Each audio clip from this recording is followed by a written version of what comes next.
Knights at the Round Table, a round-table discussion on speculative fiction books and film. Hello everybody, I am back as your Sonia of the day. I'm Nathan, this is Marjolaine. We are going to be talking about the 1996 movie The Craft. Alright, so let's start with general impressions of the movie. It's not too bad. Rewatching it, I liked it a lot when I watched it at 11, when it came out. And rewatching it, I was reminded of how much time has passed since 1996. And I'm surprised that I didn't consider it a horror movie when I was watching it. That's something that was in the back of my mind. When I sat back for that rewatch, I was like, at 11, I wouldn't have called that a horror movie. Neither would I, and yet, you know, rewatching it, I was like, okay, yeah, this is a horror movie. Yeah. This was one of my sister's favorite movies when we were teenagers, so I had the, like, big brother obligation to hate it. Rewatching it, it is definitely a 90s movie, but I appreciated it a lot more than watching it back in those days with my preconceived notions of, like, what I was supposed to hate. Mm-hmm. All right, so what did you think about the story? It was interesting. It was pretty basic. I mean, it's what you'd expect from a horror movie, which is, I guess, it's just like forming a convent, and one of them is good, and one of them is super evil, and the other two are sort of waffling, but they team up with the evil one at the end, and then the convent gets destroyed by the forces of good. It's basic. Yeah, it was definitely a careful what you wish for kind of narrative. Mm-hmm. Yeah. With the powers like coming back three times. Mm-hmm. and all that. But I found it really interesting that it was kind of like a Mean Girls movie, but with powers.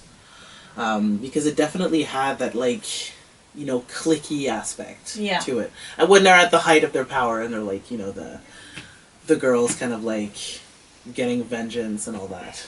Yeah. I can see that. I haven't watched Mean Girls. But I haven't watched Mean Girls either. I've absorbed like Mean Girls by osmosis. Pretty much, yeah. Yeah, what did you think of the dynamic of, like, them going from being ostracized to being, like, sort of this vengeful, like, I'll get you kind of thing? That would be, I guess, part of the thing that super appealed as a awkwardish tweener when the movie came out. I mean, it's sort of the power fantasy, especially, I guess, for younger girls, because you're not expected to, as girls, you weren't expected to fight. So you, pick up arguments and make your stand. You were supposed to be more subtle about it. It was sort of the cultural pool that we were all swimming in. So getting magical powers and getting back at the people who had wronged us it's kind of awful to say, was sort of the dream at the time. Yeah, there was this kind of satisfying narrative, and yet it also had an interesting exploration of, like, well, what happens if you go too far? Mm-hmm. What happens when, like, if you're exacting revenge on someone, aren't you just also turning into the bully that this person was? Yeah. I found it, looking back on it, I found it strange that, well, not strange, I'm trying to put words to the impressions that I was having. I watched it like a couple of hours ago, so it's still sort of more or less jumbled in my mind, but about the reasons that the girls were ostracized and the way their stories were portrayed, I can look at it from 20 years later perspective and find it interesting, but I almost still find flaws in the way that it was ultimately portrayed, I guess. Yeah, but still find good elements. I didn't get the feeling that this was written from a place that particularly understood teenage girls and what they go through and the specific, like, dynamics that happen in high school when you're a teenage girl. Yeah.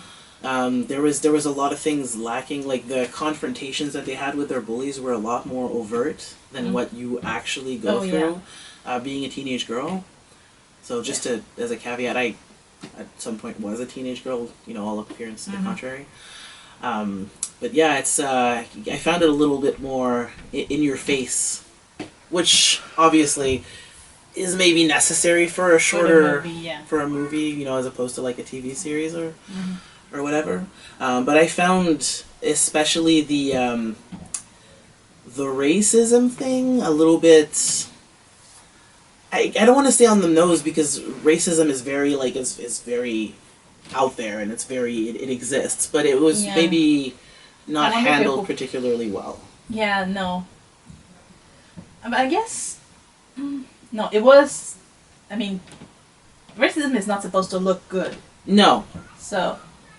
No, but there was, it was to the point where you're like, you can watch this movie and go like, do these things really happen in real life? Like it was treated in that angle that I thought was like a little bit more like, racism is more pervasive than that. It's more in everyday life than like the way that it was presented. Mm-hmm. I guess, yeah, that was. One thing. Yeah, go ahead. I was just thinking one thing about the. And it's one of the things that I'm not sure how I feel about. I kind of like it, and I kind of am not. I'm not sure how I feel about that. There's a moment near the end of the movie when the racist character, the one that's specifically attacking the black girl, is getting their comeuppance. Mm-hmm. And it's at the peak of that moment, and she's like with crying. all of the hair, with all the hair, crying in the shower, and it's horrible. Mm-hmm. And it's like, well, you shouldn't feel bad for a racist, for someone who is that overtly I know racist. you were made to feel bad for that person in a way that you're never really made to feel bad for like the black girl who's actually subjected to that abuse on a daily basis, and I felt really conflicted about that because like I don't want to feel bad for this horrible person. Yeah. And yeah, I think this is where the like revenge narrative, like taken too far kind of thing, was both efficient in a way that made me uncomfortable with like how the abuse was actually treated throughout the movie, because it was meant to like feel like what the witch did was so much worse than what she'd been through, whereas like if you're living through discrimination every day like that, it's like you can't really compare these two things. I guess I was seeing also a way that like when the curse that gets put upon the racist first start taking effect, there's that clear moment of like, now I'm getting my own. It's like it was a good moment for that character, almost that moment of catharsis. Like now you're getting some, and the moment in the show is like that moment, but it stopped giving that same catharsis. Yeah, like. The making your bully and your abuser feel awful. It can feel good for a little bit, for a while, for the beginning, but then it just doesn't help anymore. And I don't. It's. Mm-hmm. It's not necessarily a bad message, but I don't know how I. Yeah, I have a lot of feelings that are not really concise. Anyways. One of the things that I kind of like was contrasting, what all the different girls are wishing for, and Neve Campbell, I think. I can't remember what her character is. The one that got the scars? Yeah, all the scars. And like this wish, this like, or whatever power that she's getting, it's not affecting anybody else. Like she's getting teased at school for like the scars that she has, and like she's self-conscious about her appearance, but all of the things that she's wishing for and applying power to are herself. Mm-hmm. And I thought that contrasting this with like the other two girls who are like exacting revenge on other people, or just wanting to like, it's exacting revenge.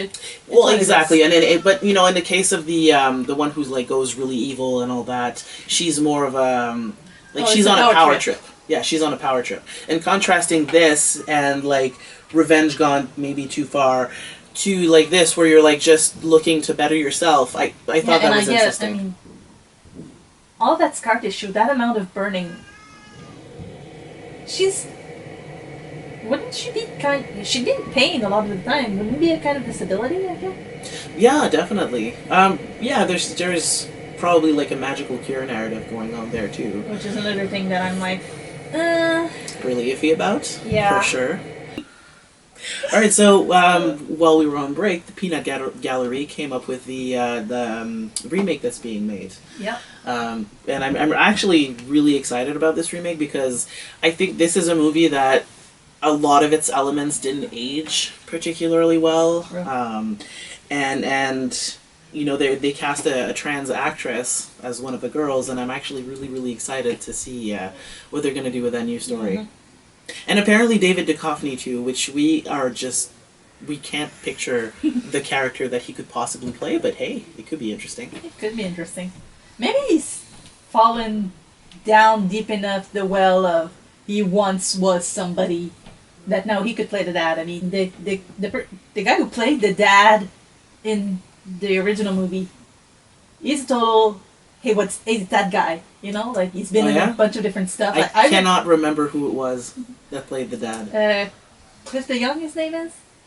And, well, it was his biggest movie. It's his biggest credit in the movie database, The Craft. But he's done a bunch of TV, like smaller roles.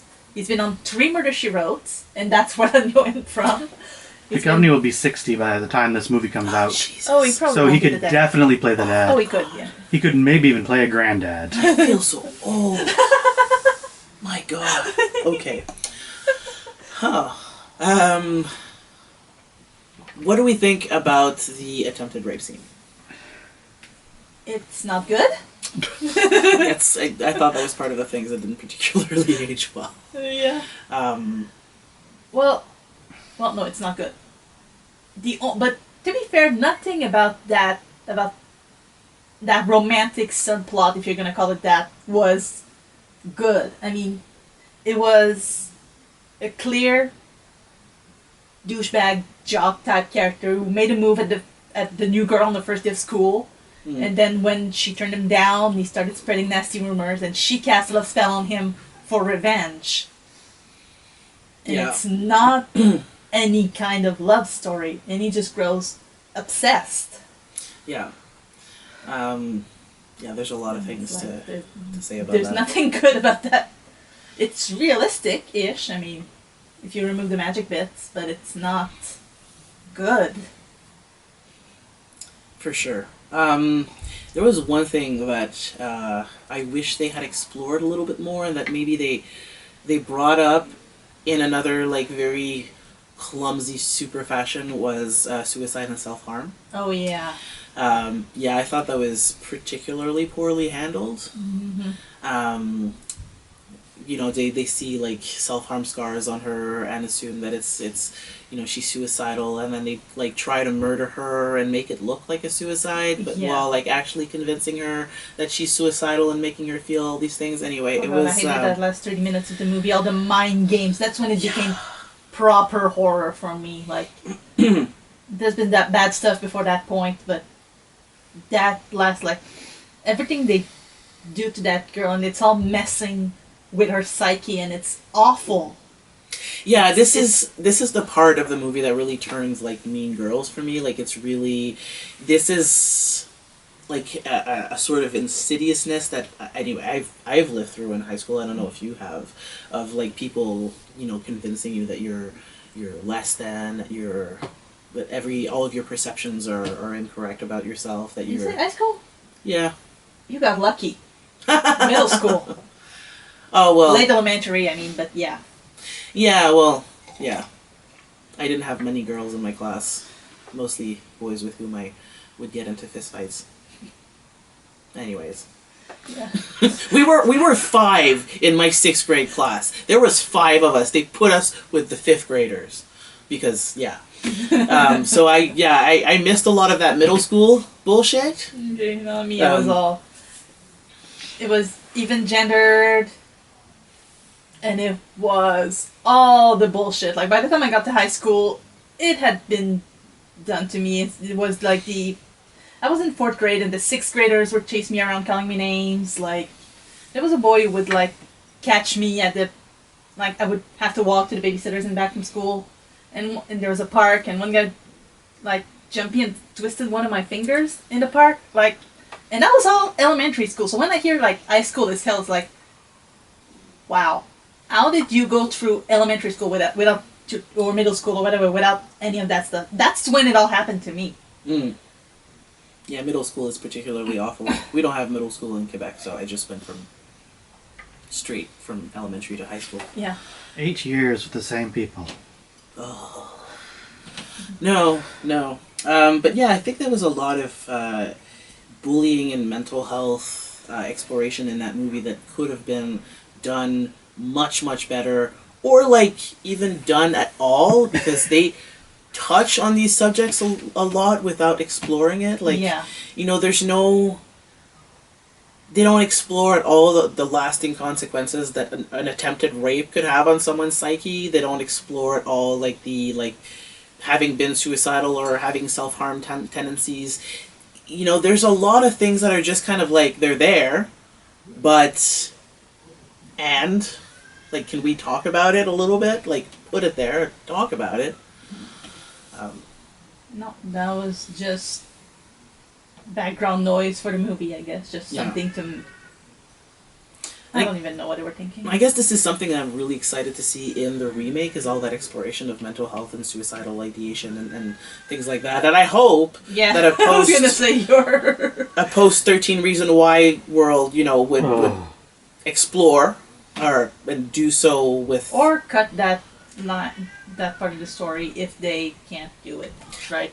Honestly, I think it's important. I think that even though the creators and writers of this particular movie lacked the empathy or imagination to, you know, actually properly explore these themes, I think these themes are really important to the movie, because it is about vengeance and it is about bullying. They just couldn't properly convey the feelings that being bullied like feels like, and that, you know, taking vengeance could feel like or look like. Mm-hmm. Yeah. How are we doing on time? 8 minutes. 8 minutes, okay. We can say a little bit more. Was there anything else that you wanted to touch on?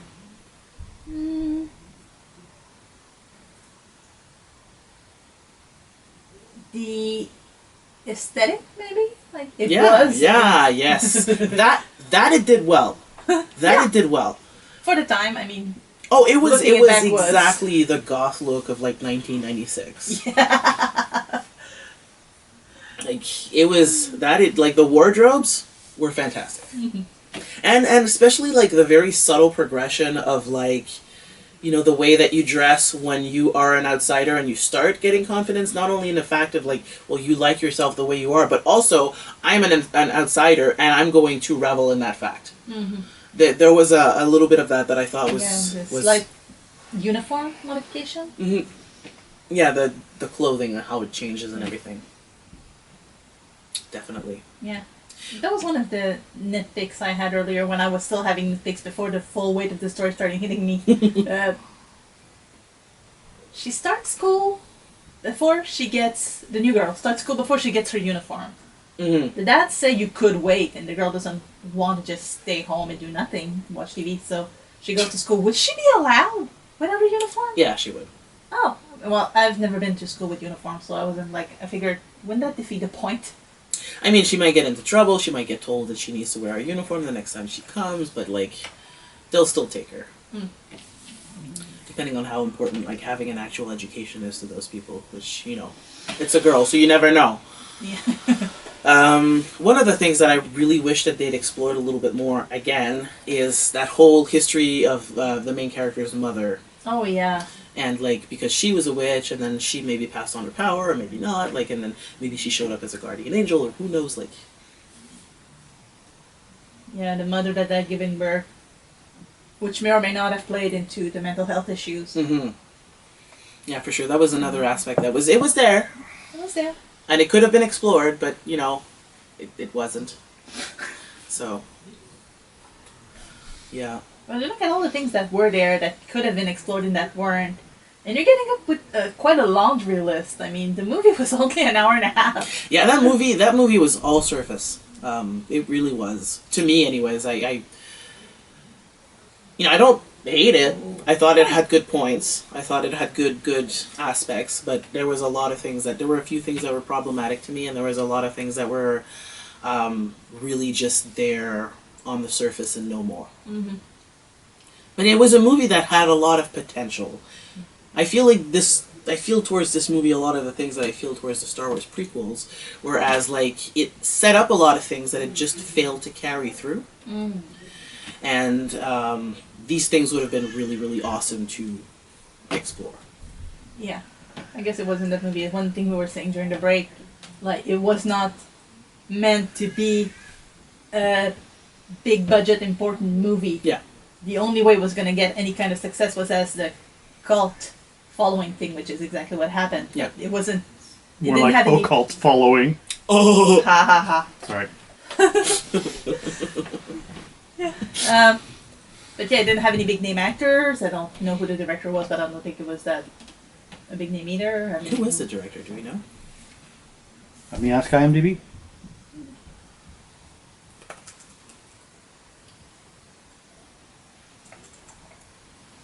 But yeah, what I mean is I don't think it had a big budget or anything important. It Andrew was... Fleming. Andrew Fleming.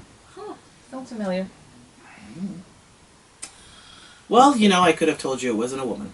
Yeah. The remake is a woman, by the way. See, this Written is and directed why by a woman. I have a lot of more hopes for this movie, because this movie should have been written and directed by a woman, because it is very much a movie about, like, girl issues. Yeah. Oh my. He went on to direct the Nancy Drew. Not the new one. The 2007. I have not seen That this was movie. meh. Basically,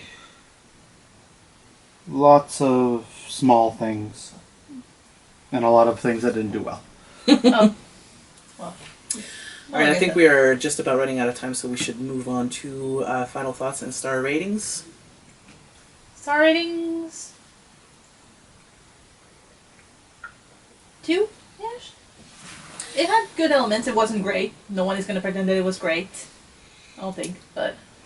It's a 2 for me, too. I feel like this movie had a lot of potential. Unfortunately, it failed to exploit it. Alright, let's pick what we're doing next time. What are we doing next time? A movie! Shocking, I know. The paper got torn. Oh no. Eric the Viking? Oh my god, yay. yes, Eric the Viking. Okay. Well, someone knows what it is. Excellent. It's a Viking comedy, very much in the style of Monty Python, even though it's not technically Monty Python. Doesn't it have some of the actors? It does, Alright. yeah. Oh. Alright. Alright, so thank you very much, everybody, for listening to us talk about The Craft. If you like the movie, if you didn't like it, if you would like us to talk about other movies, please leave comments in the doobly-doo down below. If you are not yet subscribed to our videos, you must subscribe because, you'll miss everything that we're doing. So please like and subscribe below. And catch us next time. Thank you so much for being there, and see you Bye. around.